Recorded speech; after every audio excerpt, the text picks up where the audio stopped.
Rajkot ward number 1 Ghanteshwar તથા રામાપીર ચોકડી વિસ્તારમાં મનપાના સફાઈ કામદારના પગારમાંથી કટકી કરવાનો કોન્ટ્રાક્ટર પી.જે. રાઠોડ આક્ષેપ અને ઉગ્ર આંદોલન કર્યું. ભાવિક પટેલ, રાજકોટ. ટાઈમે થતો નથી.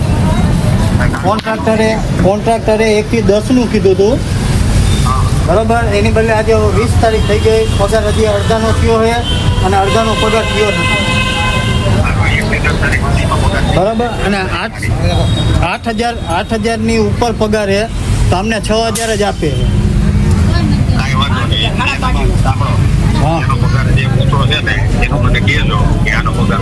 અમારા આખા વોર્ડનાનો પગાર જ ઓછો હશે. 6,000 આ વખતે અમારા 4,000 નાખ્યા. 26 દિવસના 4,830 રૂપિયા નાખ્યા. સાહેબ સાંભળો, એમાં બીજા જે વોર્ડ છે ને સાહેબ, ત્યાં તમામ વોર્ડમાં બધી કપાત હશે ને 7,400 આવે. કેટલા આવે? 7,400, બરાબર. તમે બોરી સાહેબના વોટના ઓછી લ્યો, બીજા બધા સાહેબના ઓછી લ્યો, બધું આ લોકોના પગાર 8,200 થઈ ગયો છે, પણ બધી કપાત 7,400 આવે છે, બરાબર. અને આ લોકોના પગારે ઓછા નહીં બધાને. અને સાહેબ 9મા મહિનાથી આ લોકોના ખાતામાંથી પગાર ઓછો આવે છે. ઓકે, સારું. જો સાંભળો ભાઈ, સાંભળો બધા સાહેબ, 10-11 તારીખ સુધીમાં પગાર થઈ જાય ને એવું કરજો. એનો કાંઈ અમે બધે સાંભળો, ખોટી વાતો ન કરે આપણે. એ આખા રાજકોટનો પ્રશ્ન છે, એ સાહેબ ન કહેતો. આપણે જે પ્રશ્ન છે એ ગયો છે, આખા રાજકોટનો પ્રશ્ન.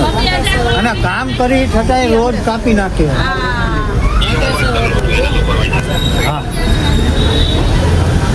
હા ભાઈ, સાંભળી બધા સાંભળે છે ને બધાને.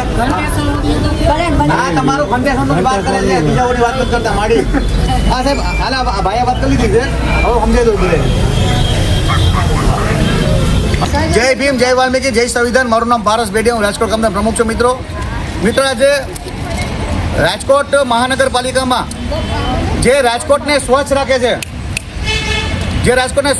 છે, જે પોતાના જીવના જોખમે રાજકોટના લોકોને રોગમુક્ત કરવાના પ્રયાસો કરે છે, એવા ઘંટેશ્વર વોર્ડ નંબર 1માં સફાઈ કામદારો આજે એની મજબૂરી હડતાલ પર બેઠા છે. હવે હડતાલનું કારણ તમે જુઓ તો ખૂબ જ વ્યાજબી કારણ છે, કારણ કે જે લોકો સફાઈ કામદારો જે રાજકોટને સ્વચ્છ રાખે છે, હવે રાજકોટના બીજા વોર્ડમાં ત્યાં 7,400 પગાર છે, પીએફઈએસઆઈ બોનસ બધી કપાતા 7,400 પગાર આવે, અને આ વોર્ડમાં 6,500 અને 6,600 એવો પગાર આપે છે. એટલે એક કામદારમાંથી આશરે 1,500 થી 2,000 રૂપિયાની કટકી કરે. હવે આ બાબતે જ્યારે જવાબદાર અધિકારીને કહેવામાં આવ્યું તે હાથ ઊંચા કરીને કે ભાઈ અમને આમાં કાંઈ ખબર ન પડે. અને જે લોકો અહીંયા જે સુપરવાઇઝર રાખ્યા છે એ પણ જે કામદાર છે, હવે એમ કીધું અમે કોન્ટ્રાક્ટરને જાણ કરી દીધી, એ કાંઈ પગલાં નથી લીધા. હું રાજકોટના તમામ કોન્ટ્રાક્ટરને આ બાબતે ચીમકી આપવા માગું છું કે મહેરબાની કરીને સમાજના સફાઈ કામદારો સાથે અન્યાય કરવાનું બંધ કરી દેજો, કારણ કે રાજકોટ કામદાર એનર્જી મેદાનમાં છે.